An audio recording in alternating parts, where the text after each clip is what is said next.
trẻ con mình không nên nương tựa biết đi đâu bây giờ đấy con ơi.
Ừ.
Chị ơi, con ơi, hình như có một túp liều ở kia ấy. Chắc là tối nay mẹ con mình về nên mình tắm đây nhá.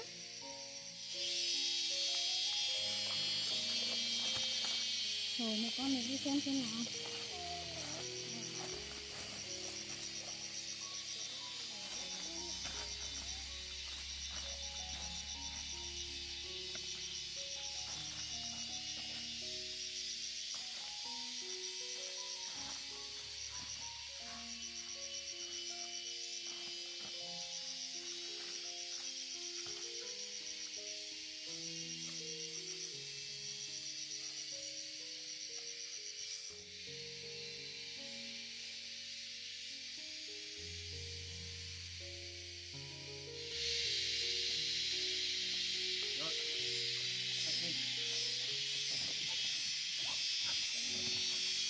Mình làm thật không hả? Rồi. Đấy, Lily cũng ra đón luôn hả? Rồi. Nay đi vào đi nhặt được một ít ốc rồi đấy.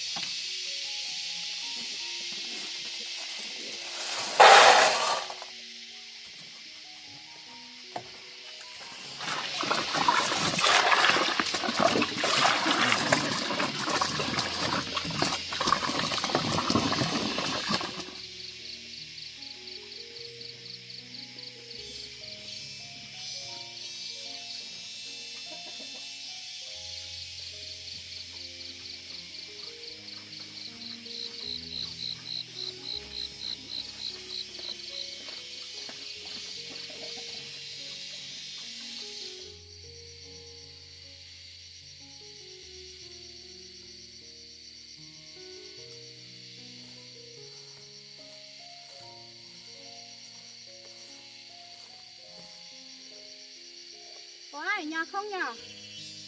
Có ai ở đây không?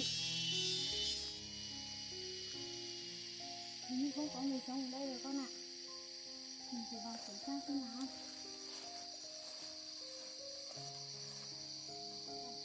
Đứng đây, đợi mẹ nhé.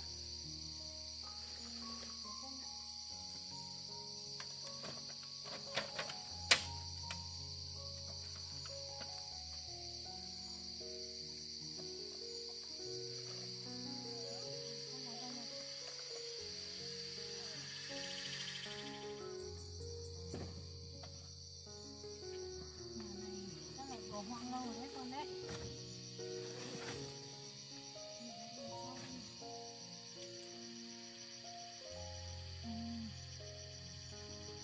Đơn sơ thế.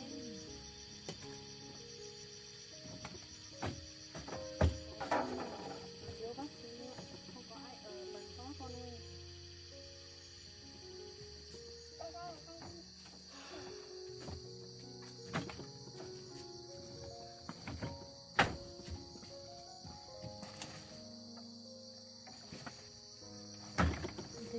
Cái này là cái chuỗi ạ.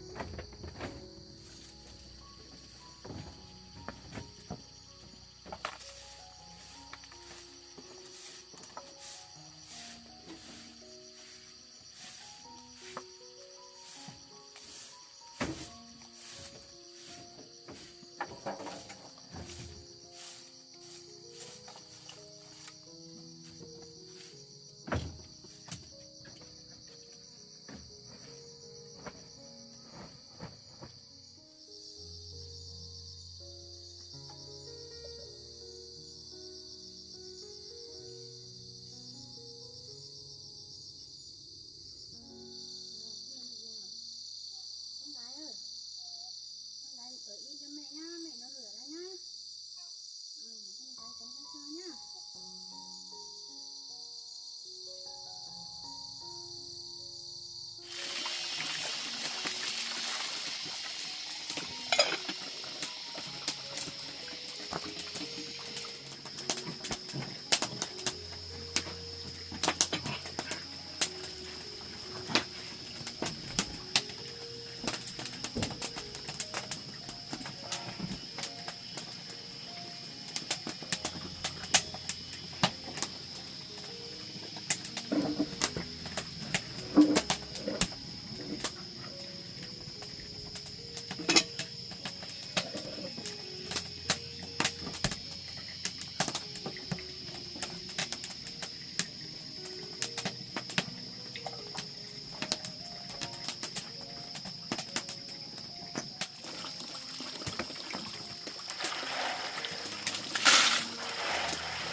Con cái thấy đói chưa? Đói à? Để mẹ lấy bánh mì cho con ăn tạm trước nhá. À, con gái về ngồi đây. Ngồi đây nhá. Con ngồi đây đợi mẹ nhá.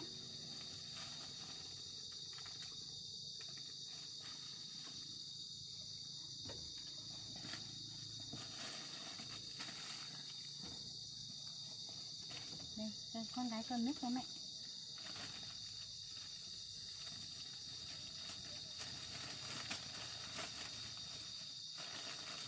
Ăn bánh không? Em bé đã đói rồi hả?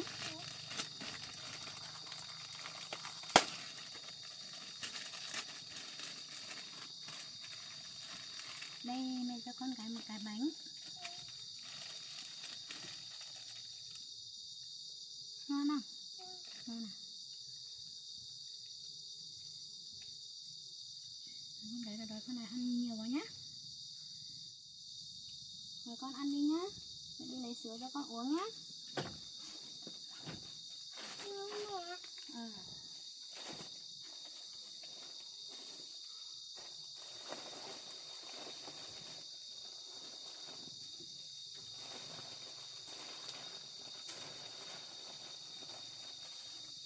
Rồi, sữa đây rồi con ơi.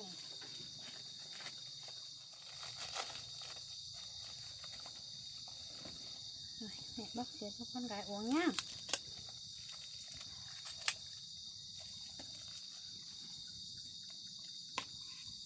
Rồi, con gái mẹ uống đi.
Naki.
Con gà ăn no chưa?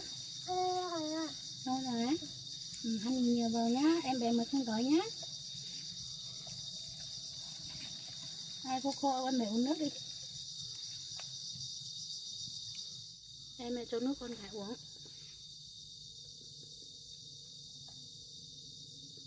Rồi em bé giỏi.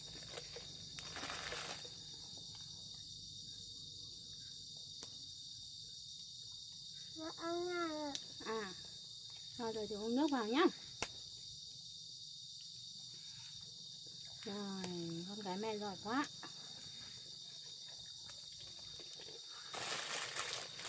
Mẹ ăn rồi. À, mẹ biết rồi.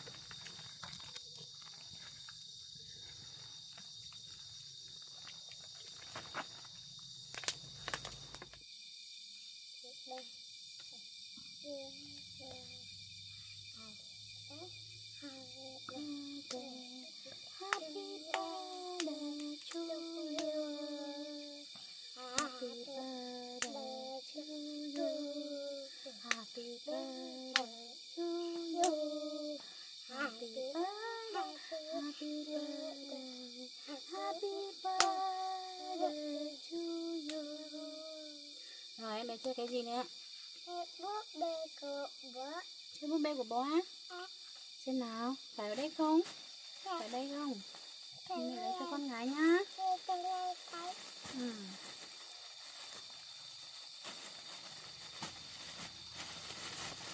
Đây rồi, con búp bê xinh xinh của em bé đây rồi. À, đây bố mua cho con à? À.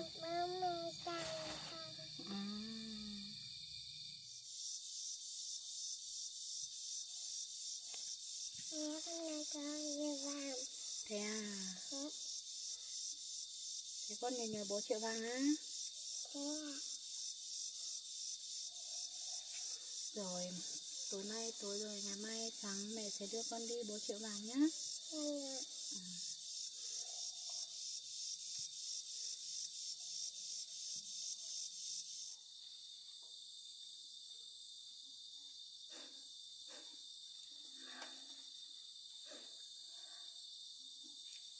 hai cái được khóc.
Mẹ không khóc nữa đâu.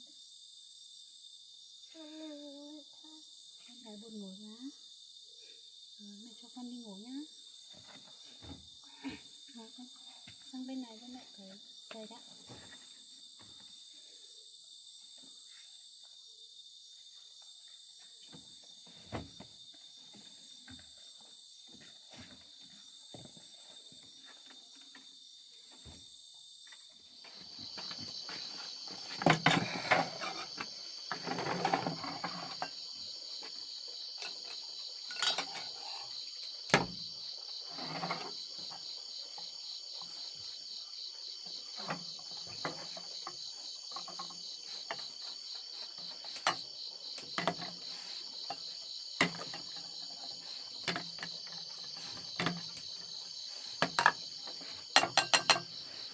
Vâng cái kia ơi. Cướp rồi. À, chín rồi. Đây. Cái kia đây.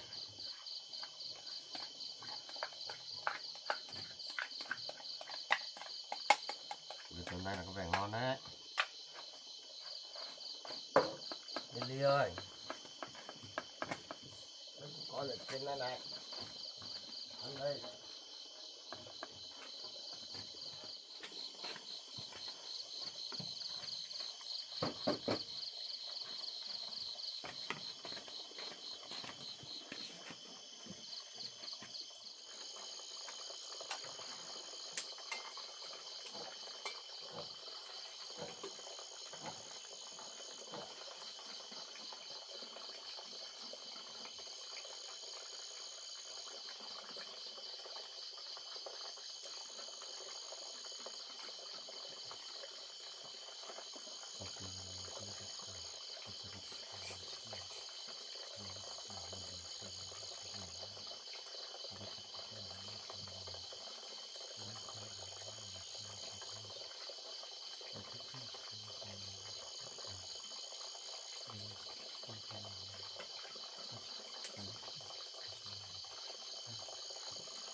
Đấy, mẹ thấy nó đang ngủ nhá. Thì mẹ ôm con ngủ. Con ngủ trước nhá, mẹ đi lấy cái đèn đó nhá.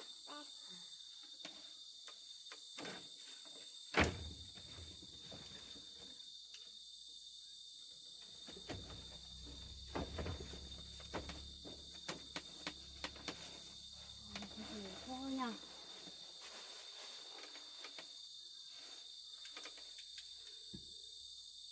Mẹ ôm nào.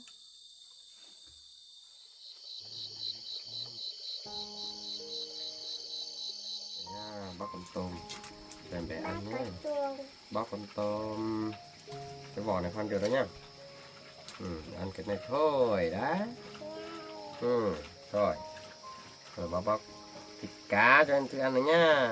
Con cá chê này là thịt ngon, thịt nhiều lắm đấy. Đấy nhá. Đấy nhá. Ăn nhiều vào. Đấy nhá, cái này mình không có xương nhá. Đây. Đấy, thịt cá của em bé nhiều đấy nhá, mẹ ăn nhá. Bố ăn nữa nhá.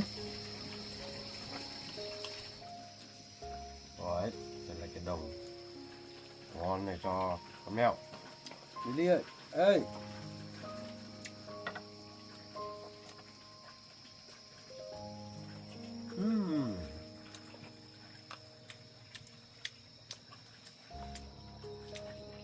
Em bé ăn chả chỗ này nhé con. Thì ăn đây nhé. Được được, thì bố sẽ lấy cho tiếp nhé. Được rồi, mời Uyên Thư ăn cơm. Đây, bố sẽ lấy cho Uyên Thư. Quả ngon lắm đấy. Xem nào, Uyên Thư biết điều. Đi, thịt với trứng ngon lắm đấy. Ngon lắm đấy, đây một đứa con nhé. Rất là ngon luôn. Đây, được rồi, em cứ ăn đi nhé.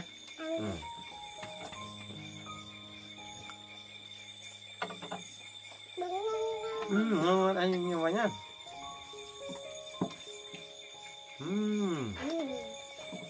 Ngon tuyệt vời luôn.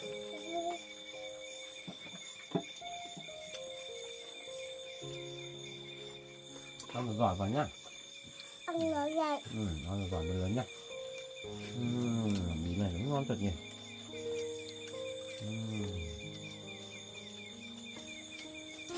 Bố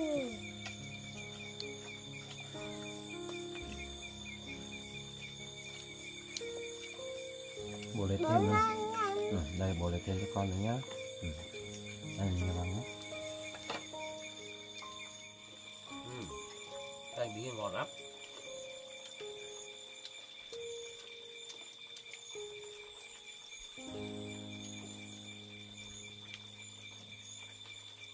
Nước chấm vào này, chấm vào đây ngon lắm. Nước chấm này bố làm ngon lắm.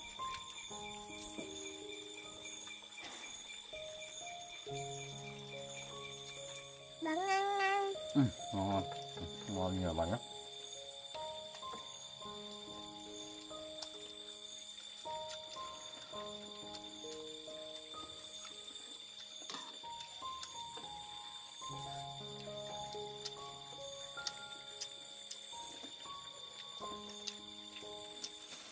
Đấy nhá, em để xem nhá. Ôi, ngon không? Đây em bé cầm đi. Đây, cho con khỏe nhá. Đây cầm như thế này, cầm sai tay rồi. Đấy, tay này cầm kìa. Đấy, không phải. Đấy, đúng rồi, tay này cầm cầm. Đúng rồi. Ăn thật giỏi nhá.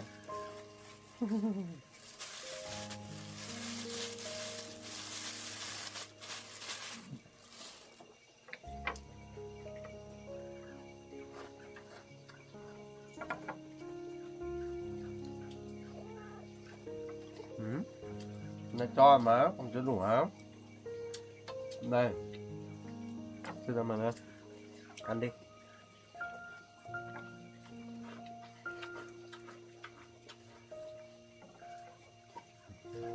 Ngon không?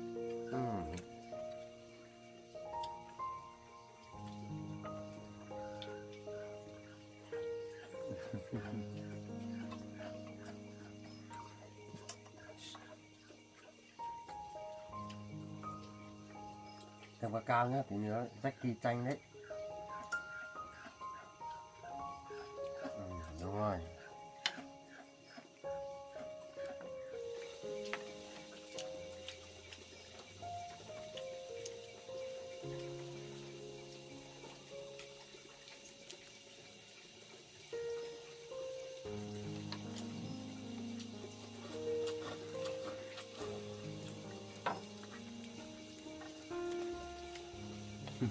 Em bé ăn có khỏe nhỉ.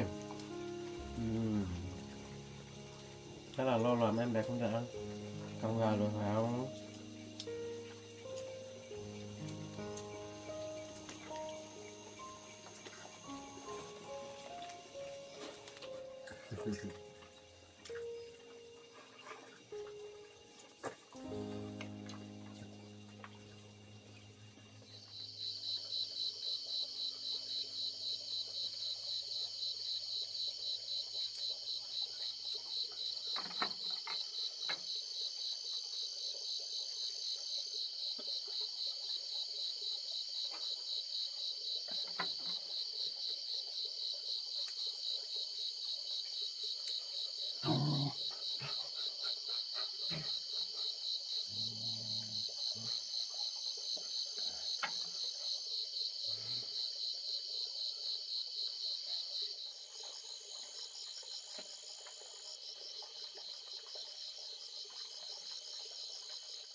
Cái gì động hết quá này.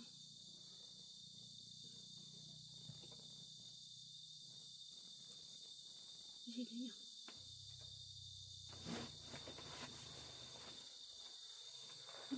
Không lại đi. Bé tưởng mang cả.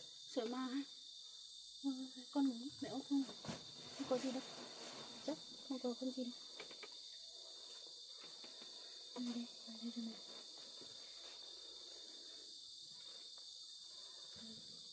Cái gì động thế này?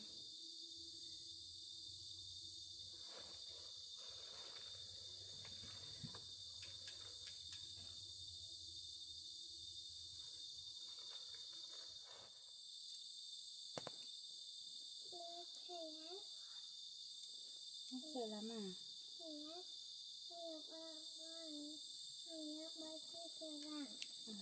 không sợ đâu, có mẹ đây rồi. Mẹ sẽ hát cho con nghe nhá. Mẹ sẽ hát bài bà nhá, bà ơi bà nhá. Bà ơi bà cho yêu